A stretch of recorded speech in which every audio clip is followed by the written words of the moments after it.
On today's video, we're going to talk about buying a race car. You've been to the track, you got the bug, and now you want to buy. We're going to cover all the steps you need to know to buy a race car. More on that when we come back.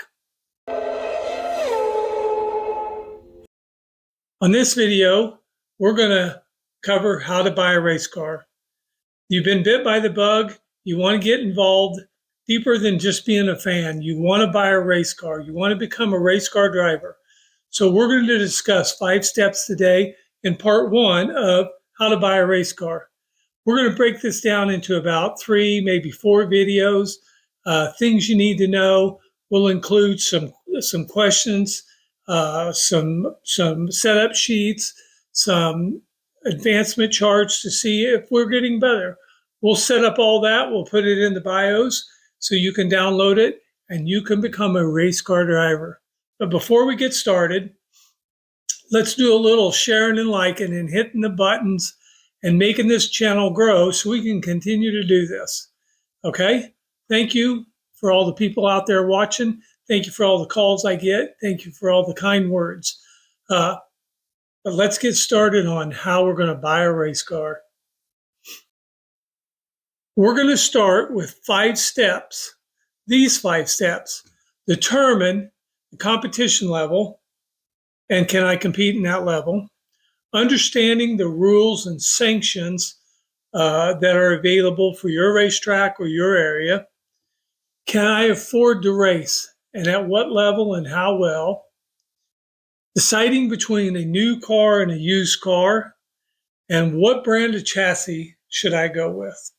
We're going to cover those 5 steps and we're going to get some answers and we're going to do it today. So let's start with determining the competition level.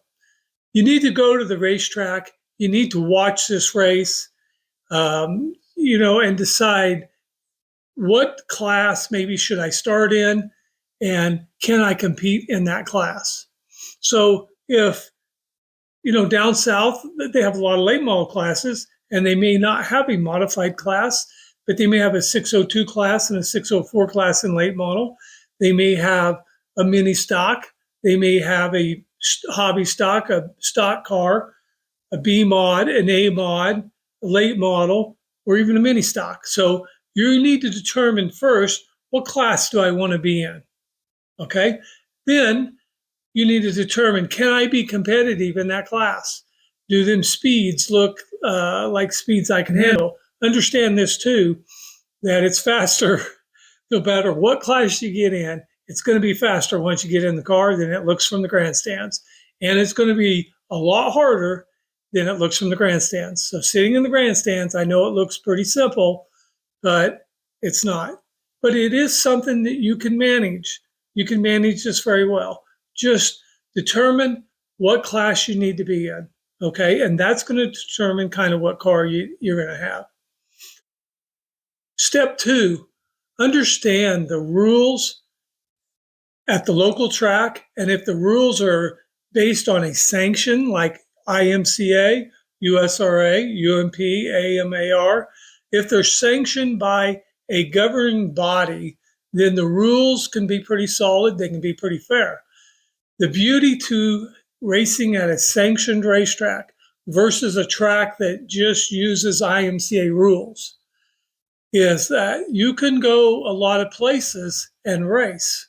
So you need to study a little bit, see what your racetrack is racing, see how many racetracks in your area also race that same sanctioning series. This allows you to maybe try different size tracks or maybe different track conditions or configurations. You might find that you like one track better than the other, and this is where you want to start learning to race. Number 3, step 3, can I afford this class and can I race well in it? Okay. Every class is going to be expensive no matter what you race, but the higher up the level we get, modified, late model, these are much more expensive classes to be in. The motors cost more, the cars cost more, the tires cost more. So look at some of the cost at what you think it's going to cost to race. Go to the tracks, Once you determine what class you want to be in, go to the tracks and visit with some of those guys that are racing in that class. Ask them questions. Be kind to them.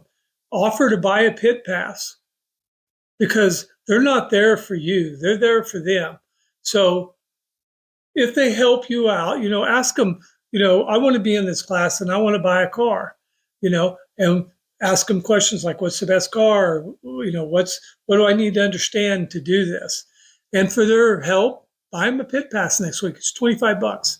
If you never come back, you did something good for somebody and it was $25. So if nothing, buy them a pit pass. See if you can come hang out in their pits maybe for a week or two to get a feel for what's going on and get a little bit better understanding of what you need to do what is going to be required of you to do during the course of a night of racing. Step 4, decide between a new and a used car. Okay. There's a lot of used cars out there, and used cars make very good race cars. Used cars are used cars, and they come with used cars problems. New cars are new cars, and they usually don't have issues, but they can have issues. So new cars are more expensive, and you tend to have to buy more as you go. A lot of times with a used car, you might get it with a motor. Transmission, you might get it race ready. A lot of times it'll be sold without the motor, transmission, seat, or shocks. So these will be things you have to buy. Understanding what a used car complications have is something you need to do too. Many places to buy a used car. You can buy them on Marketplace. Facebook has a ton of groups. If you decide to go used car, you need to look at the chassis manufacturers that are local and maybe go visit them and see what they have to offer. Step 5, what brand of chassis should I buy? So you kind of decided what classification you want to be in, and for these videos, we'll just say modified. You decided you want to be in the modifieds, and you've looked. We have 3 local chassis builders right in our hometown. We have chassis builders within a 3 to 4 hour driving range, and we have some smaller chassis builders within that same range. So we have some options for new cars, but decide what brand you want to be. If for some reason that you feel like there's a brand that you really like better than another, this may help focus you in. Go visit them, see which guy communicates the best with you. If he doesn't give you the time of day, he's probably not going to give you the time of day. So one thing we do know, when you get this car and you get it home, you're going to need help, and you're going to need a lot of help. And you need to be able to fall back on your chassis builder for that help. Okay. If for some reason, if you're looking at a used car and maybe that chassis builder is local to your area and you call him and he doesn't want to help, see if the guy selling the car can offer you some help. Again, maybe for a couple of pit passes, he answers the questions you need during the course of the year, and this solves your problems. And of course, if you're having problems with information about cars, feel free to call us. We will help you with these chassis all the time. Now, with that being said, I don't know everything about every car out there.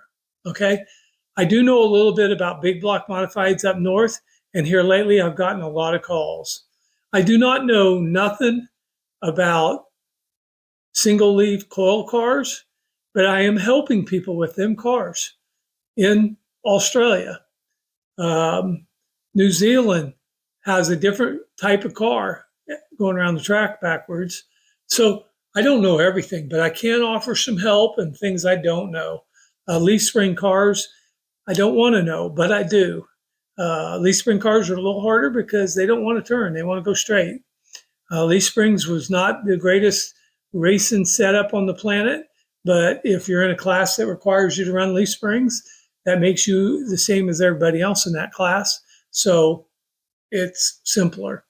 But when you're buying a used car, make sure that you can get some help. Now, if you're buying a used car, whether it's used or new, make sure you can get some help.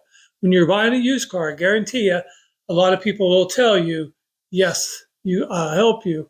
But you need to understand whether they're sincere, and that help's going to be true. So really get them into that corner if that's what it takes. Because a lot of guys are going to do what it takes to sell you a car, whether it's new or used, and you need to make sure they're sincere. These are the 5 steps to buying a car.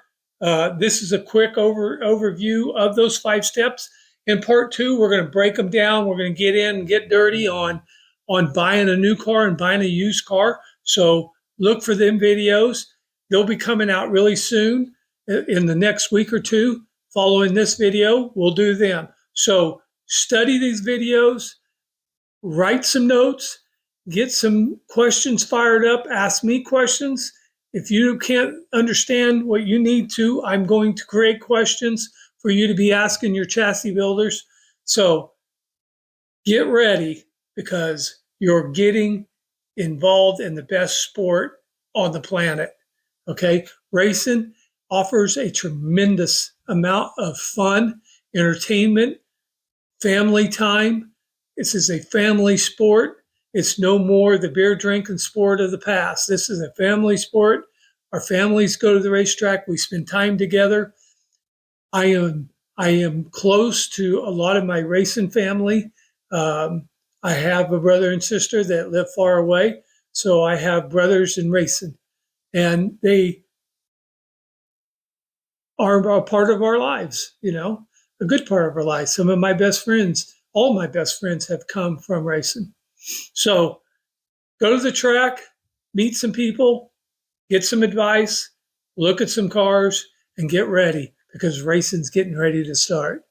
And remember, go fast, go left. God bless you, and we'll see you the next time.